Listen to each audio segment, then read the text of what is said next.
السلام علیکم دوستوں. سب سے پہلے تو شاید مجھے اپنا تعارف کروانا چاہیے.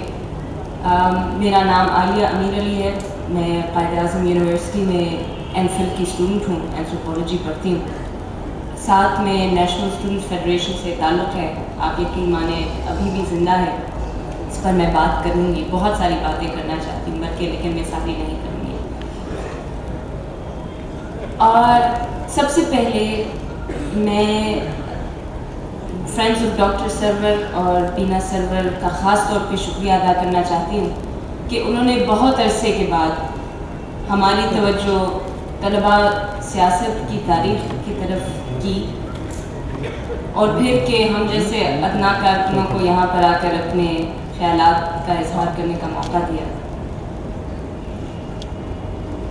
تو دوستوں, میرے اندر اس تقریب میں شامل ہوتے ہوئے بہت مختلف جذبات ابھر رہے ہیں. ان میں سے ایک تو یہ کہ ان تمام مناظر کو دیکھ کر, ان تمام بزرگوں کی گفتگو سن کر, ان کی یادیں سن کر, ان تصویروں کو دیکھ کر مجھے رشک آتا ہے. اس کے باوجود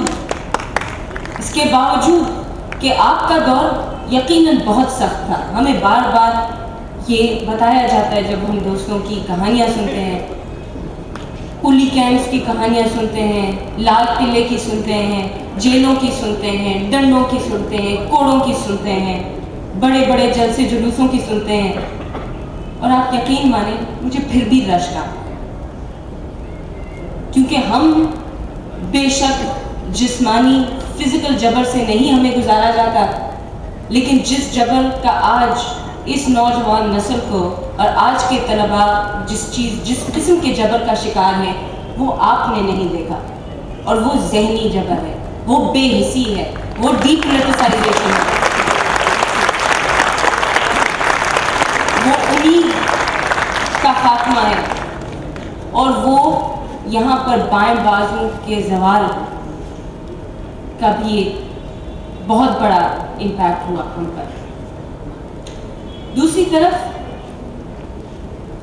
مجھے فخر ہوتا ہے یہ تمام چیزیں سن کر, یہ جان کر, یہ دیکھ کر مجھے فخر ہوتا ہے کہ اس ملک کے طلباء نے کیا کچھ نہیں کیا, نہ صرف اپنے گروہ کے لیے لیکن یہاں کے مظلوموں کے لیے, اس سماج کے لیے, اس ٹوٹے پھوٹے کبڑے ملک کے لیے کیا کچھ نہیں کیا. اس پر ہمیں فخر ہے, اور ہم آج ان تمام دوستوں کو بہت بہت خراج تحسین پیش کرتے ہیں. انہوں نے بے پناہ قربانیاں دی, اور اگر ہم جیسے لوگ چلے غلطی سے ہی آج سیاست کی طرف آ گئے تو یہ ان کی قربانیوں کی ہی وجہ سے. تیسرا جذبہ جو کہ سب سے زیادہ شدید ہے وہ مجھے اجنبیت کا محسوس ہوا. میرے اندر یہ سوال پیدا ہوا کہ ایسا کیوں ہے کہ میں ان بزرگوں سے واقف نہیں, بہت سو سے. ایسا کیوں ہے کہ ہمارا جو کہ آج کی سیاست کرتے ہیں ہمارا ان سے تعلق نہیں. ایسا کیوں ہے کہ آج کے نوجوان کو نذیر عباسی کا نام تک ہی نہیں پتا, ان کو معراج محمد خان سے واقف نہیں ہو. ایسا کیوں ہے؟ ایسا کیوں ہے بلکہ کہ آج میں یہاں پر مہمان کی حیثیت سے ہوں. مجھے میزبان ہونا چاہیے تھا. اس تقریب کی میزبانی آج کی نوجوان نسل کو کرنی چاہیے تھی. ہمیں آپ کو ہار پہنانے چاہیے تھے, ہمیں آپ کو گلدستے دینے چاہیے تھے, ہمیں آپ کو سلام پیش کرنا چاہیے تھا.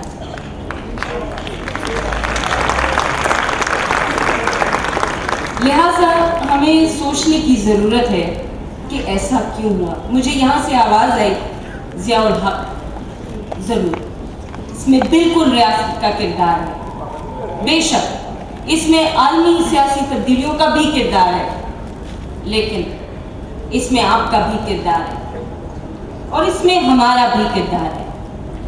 ہمیں ان چیزوں کو ایمانداری سے دل کھول کے آج میرا خیال ہے یہ وقت آ گیا ہے کہ ہم اپنے گریبان میں جھانک کر دیکھیں کہ ہم نے کہاں پہ غلطی کی. کیونکہ اگر ہمیں آج سامراج کا مقابلہ کرنا ہے, اس ریاست کا مقابلہ کرنا ہے, اس سماج میں تمام خرابیوں کا مقابلہ کرنا ہے, عالمی طور پہ سیاسی تبدیلیوں کا مقابلہ کرنا ہے, ہم کیسے کریں گے؟ ہمیں دیکھنا ہے کہ ہم اپنے آپ کو طاقتور کیسے بنائیں, ہم آج اپنے پاؤں پہ کیسے کھڑے ہوں, ہم کیسے وہ قوت بن سکتے ہیں جو کہ ان تمام چیزوں کو تبدیل کر سکیں.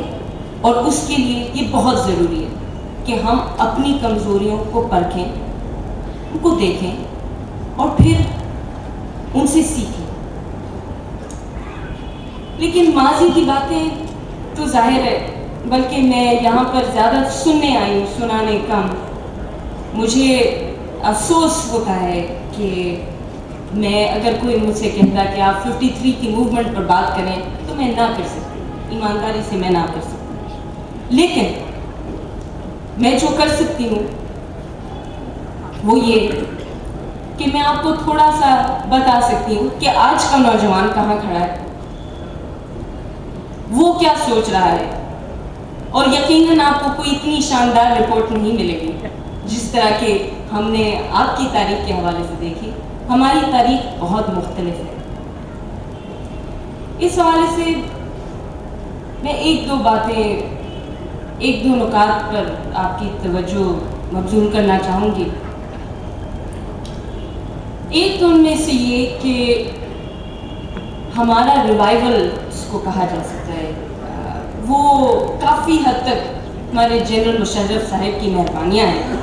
انہوں نے چاہے جو کچھ کیا لیکن ہمیں کم از کم ایک موقع فراہم کیا کہ ہم آج کے نوجوان کو جھنجھوڑ سکیں, اس کو سڑکوں پہ لا سکیں. بے شک جیسے کہ راحت صاحب نے شروع میں کہا کہ یہ مجموعی طور پہ اس کو ایک طلبہ تحریک تو کہنا بالکل بہت بڑی ایگزیجریشن ہے, لیکن اس کے باوجود ہم جتنے بھی تھے, جتنی بھی ہماری سکت تھی.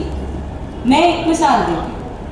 میں قائد اعظم یونیورسٹی اسلام آباد میں پڑھتی ہوں, جہاں پہ 30 سالوں سے بے حسی, لاسانی بنیادوں پر فرقہ واریت اور مکمل طور پر خاموشی کے علاوہ کچھ بھی نہیں تھا. 3 نومبر کو اور کچھ ہو نہ ہو 3 لوگ ایک بینچ پہ کھڑے ہوئے.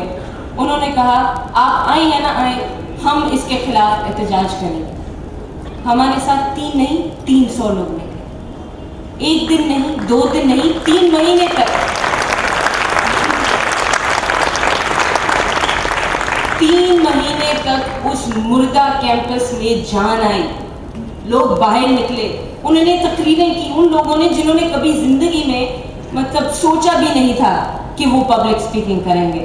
لوگوں نے نعرے مارے, لڑکیوں نے ڈنڈے کھائے. ان 3 مہینوں کے اختتام پر ہم نے ایک احتجاج کی کال دی. 3 سے 4 ہزار اسٹوڈنٹ ہمارے ساتھ. میں صرف ایک مثال دے رہی ہوں, اپنا بینڈ نہیں بجا رہی.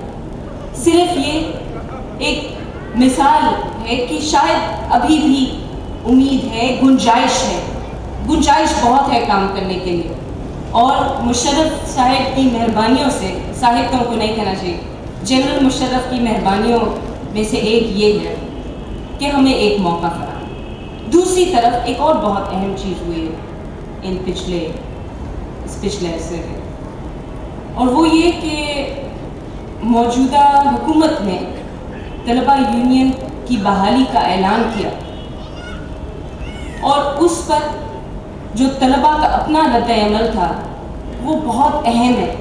اس کو سمجھنے کی ضرورت ہے کہ کیوں ہے کہ صرف 5 کی ادھر ادھر ٹولیوں نے اس کو خوب سراہا اور عام اسٹوڈنٹ کے اندر خوف پھیل گیا کہ یہ طلبہ یونین یہ بحال ہو گیا تو دوبارہ سے مار دھاڑ شروع ہو جائے گی, ہمیں تو نہیں چاہیے یہ یونین.